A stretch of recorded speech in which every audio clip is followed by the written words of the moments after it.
Hello everyone. आज की इस वीडियो में बात करने वाले हैं हम अपने क्लास 9th के chapter 6 that is lines and angles. आज की इस वीडियो से हम चालू करने जा रहे हैं अपनी क्लास 9th के चैप्टर 6 को that is lines and angles.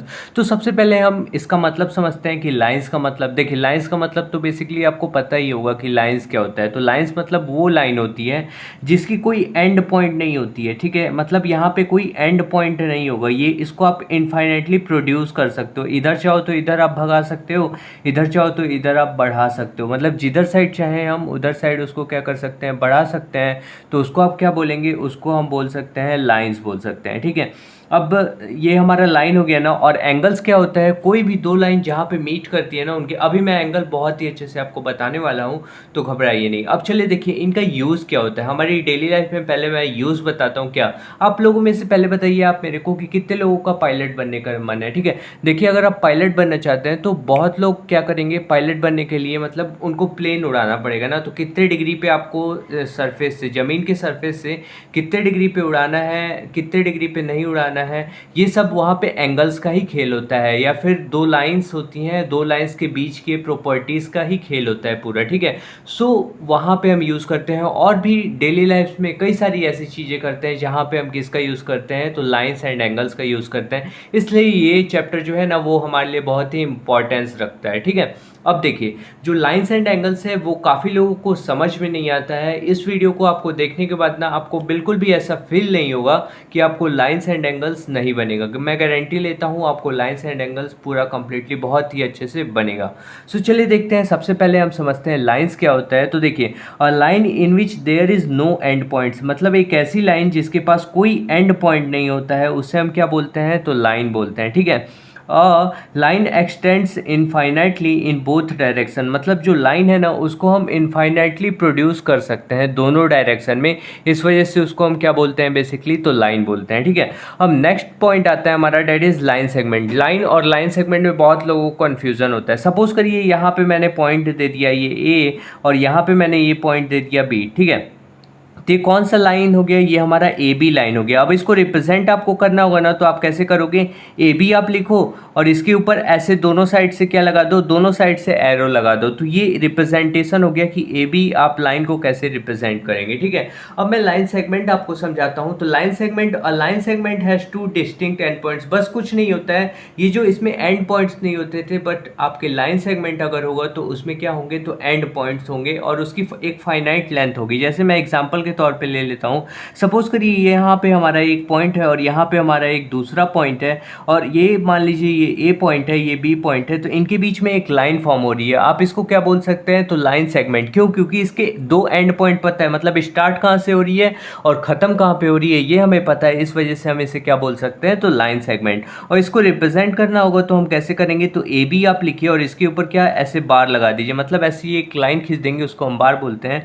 तो आप मतलब ए बी के ऊपर बार लगाए, इसका मतलब ये लाइन सेगमेंट को ए बी लाइन सेगमेंट है ऐसा रिप्रेजेंट कर रहा है। यहाँ पे ए बी के ऊपर दोनों साइड में एरो है, इसका मतलब क्या हुआ कि यहाँ पे ए बी हमारा एक लाइन है, ठीक है। हम ऐसे समझेंगे, ठीक है। अब मैं आपको नेक्स्ट कॉन्सेप्ट बताऊंगा कि हमारा क्या होता है, रे क्या होता है, ठीक है। तो चलिए मैं रे बताता हूँ। सो गाइस चलिए देखिए, अब मैं आप लोग को समझाता हूँ कि रे क्या होता है। बेसिकली रे का मतलब क्या होता है, तो a line which has starting point, मतलब हमें स्टार्टिंग पॉइंट तो पता होगा कि कहाँ से चालू हो रहा है, बट उसकी एंडिंग पॉइंट नहीं पता होगी। वो उसको एंडिंग पॉइंट पे क्या बना होगा, मतलब दूसरे साइड क्या बना होगा, एरो बना होगा, ताकि वो इनफाइनाइटली हम उसको क्या कर सके, प्रोड्यूस कर सकें एज पर द नीड है, ठीक है। आप कहीं भी फिजिक्स के अंदर भी लाइट चैप्टर पढ़ते होंगे तो रे ऐसी बनी होती थी, है ना, रे ऐसी बनी होती थी। इसी को हम रे बोलते थे कि नहीं बोलते थे। अब सपोज करिए यहाँ पे पॉइंट ये ए है और यहाँ पे पॉइंट क्या है, कुछ भी हम ले लेते हैं, बी ले लेते हैं। तो अब ए बी रे को आप कैसे रिप्रेजेंट करेंगे वो मैं आपको बताता हूँ। तो आप ए बी लिखिए और उसके ऊपर एरो बना दीजिए। तो ये क्या हो जाएगा, ए बी रे का हमारा क्या हो जाएगा, ये बेसिकली रिप्रेजेंटेशन हो जाएगा, ठीक है। और इसको आप क्या बोलेंगे, starting point of A B ray. मतलब देखिए इसका स्टार्टिंग पॉइंट तो है बट एंडिंग पॉइंट नहीं है, इसको आप इनफाइनाइटली क्या कर सकते हैं, प्रोड्यूस कर सकते हैं। इस वजह से आप इसे क्या बोलेंगे, रे। ये बेसिक टर्म्स मैं क्यों बता रहा हूँ, ताकि आपको एकदम कॉन्सेप्चुअल क्लैरिटी हो। हर एक चीज़ जब आप समझ के चलेंगे ना तो ये चैप्टर आपको बहुत ही सिंपल लगेगा, क्योंकि बहुत ही लोगों को ना ये चैप्टर समझ में ही नहीं आता है, मतलब बहुत ही कन्फ्यूज़न होती है। तो मैं उम्मीद करूँगा इसमें आपको बिल्कुल भी कन्फ्यूज़न नहीं होगी। चलिए अब नेक्स्ट मैं आपको समझाता हूँ collinear and non collinear points क्या होते हैं। सो गाइस चलिए देखिए, हम समझते हैं कि कोलिनियर पॉइंट्स क्या होते हैं। तो the points which lie on the same line, मतलब ऐसे पॉइंट्स जो एक ही लाइन पे हो। जैसे मैं एग्जांपल के लिए ले लेता हूँ, चलिए ब्लैक से मैं बनाऊंगा तब ज़्यादा क्लैरिटी आएगी। यहाँ पे सपोज करिए ये आपकी लाइन है। अब इसी लाइन के ऊपर आपके पॉइंट्स, कितने भी पॉइंट्स आपको बताए वो इसी लाइन के ऊपर होंगे, तभी आप इन पॉइंट्स को क्या बोलेंगे, कोलिनियर। और नॉन कोलिनियर का सिंपली मतलब क्या हुआ कि ऐसी पॉइंट्स जो इस लाइन के मतलब एक लाइन में ना हो, अलग अलग लाइन में हो। कुछ यहाँ पे हो तो कुछ यहाँ पे हो तो कुछ यहाँ पे, फिर कुछ यहाँ पे, मतलब कि डिस्ट्रीब्यूटेड हो, एक लाइन के अंदर ना हो, तो उसे आप क्या बोलेंगे, नॉन कोलिनियर पॉइंट्स बोलेंगे। ठीक है। और कोलिनियर पॉइंट्स मतलब ऐसे पॉइंट जो एक ही लाइन में हो, उसे हम क्या बोलेंगे, कोलिनियर पॉइंट्स, है ना। ये भी क्लियर हो गया। अब हमारा नेक्स्ट कॉन्सेप्ट आता है, डेट इज़ एंगल्स। तो मैं आपको समझाता हूँ कि एंगल्स बेसिकली क्या होता है। तो देखिए, एंगल्स कुछ भी नहीं होता है, सिंपली कभी भी आपको दो लाइन मिले और वो आपस में कनेक्टेड होती है ना, तो किसी ना किसी एंगल पे वो कनेक्टेड होती है, मतलब कुछ ना कुछ एंगल उनके बीच में बनेगा बेसिकली। ठीक है।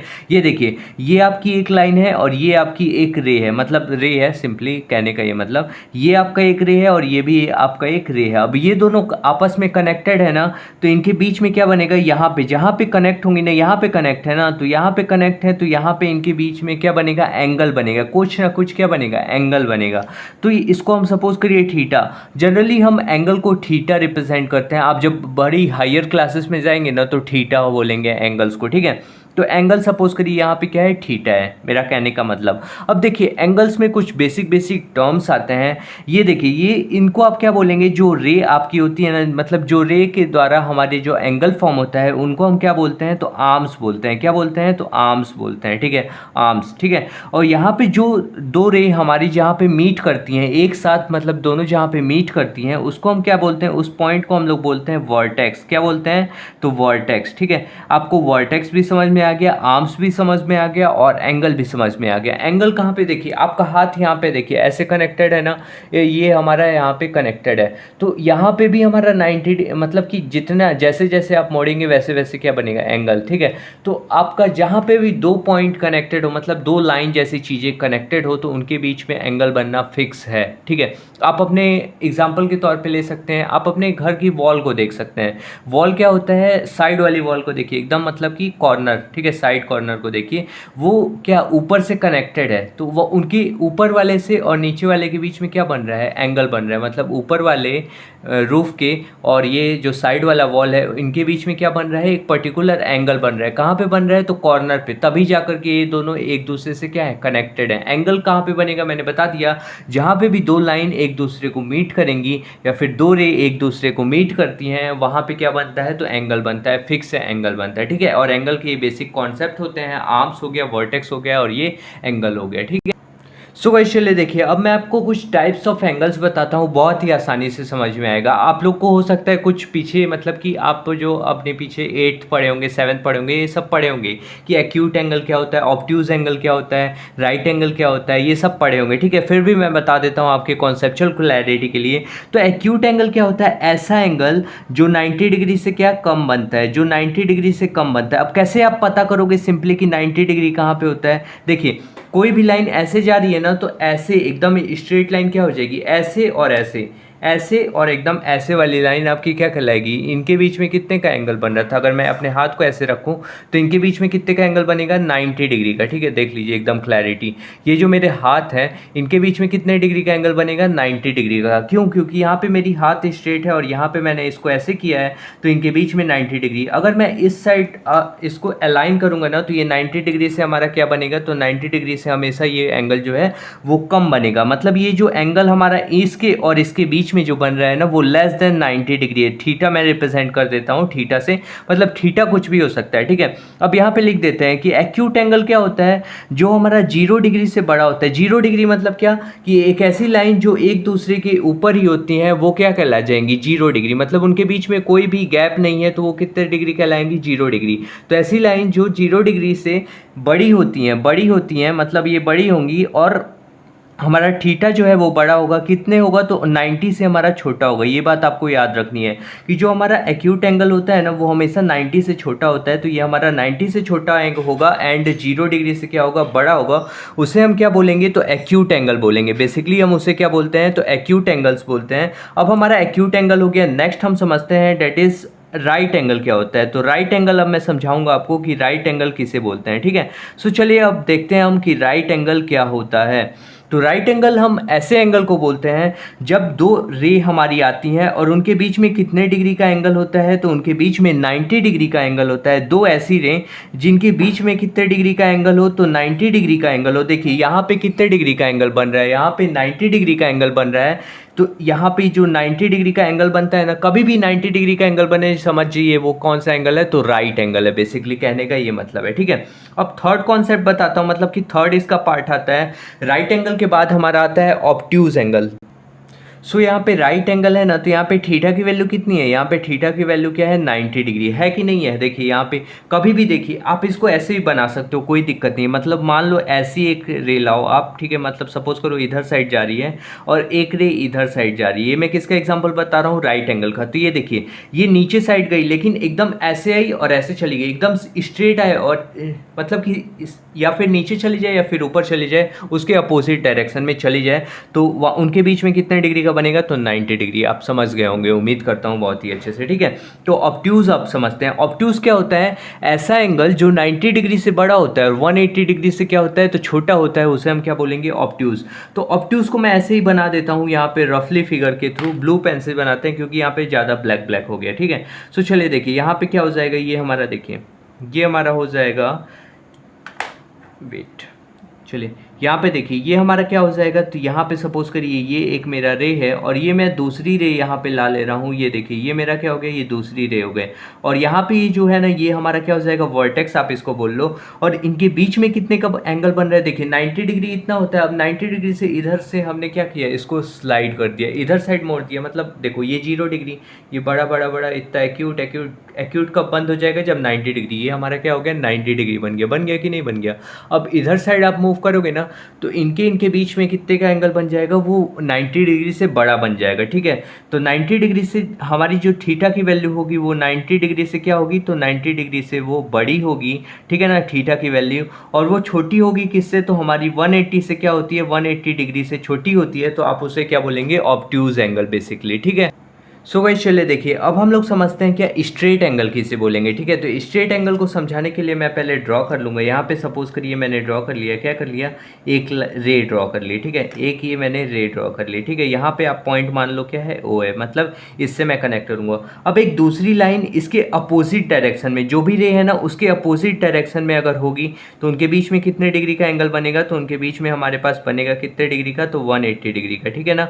तो इनके बीच में कितने डिग्री का एंगल बना, देखिए ये एक रे थी ना, इसके जस्ट अपोजिट, इसका अपोजिट क्या होगा, मतलब इधर साइड है ना, इधर साइड था तो अब इसका अपोजिट इधर साइड, तो इधर साइड हो गया ना। अब इनके बीच में कितने डिग्री का एंगल बना, तो इनके बीच में 180 डिग्री का एंगल बना। सिंपली आप ऐसे समझेंगे 180 डिग्री कब कहलाएगा, जब दो रे आपस में अपोजिट डायरेक्शन में कहलाएंगी तो उसे हम क्या बोलेंगे 180 डिग्री। सिंपली कहने का मतलब यहाँ पे स्ट्रेट एंगल क्या होता है, जिसकी थीटा की वैल्यू क्या हो तो 180 डिग्री हो, उसे हम क्या बोलेंगे तो स्ट्रेट एंगल। सिंपली कहने का ये मतलब है, ठीक है। अब नेक्स्ट हम समझते हैं कि रिफ्लेक्स एंगल किसे बोलते हैं।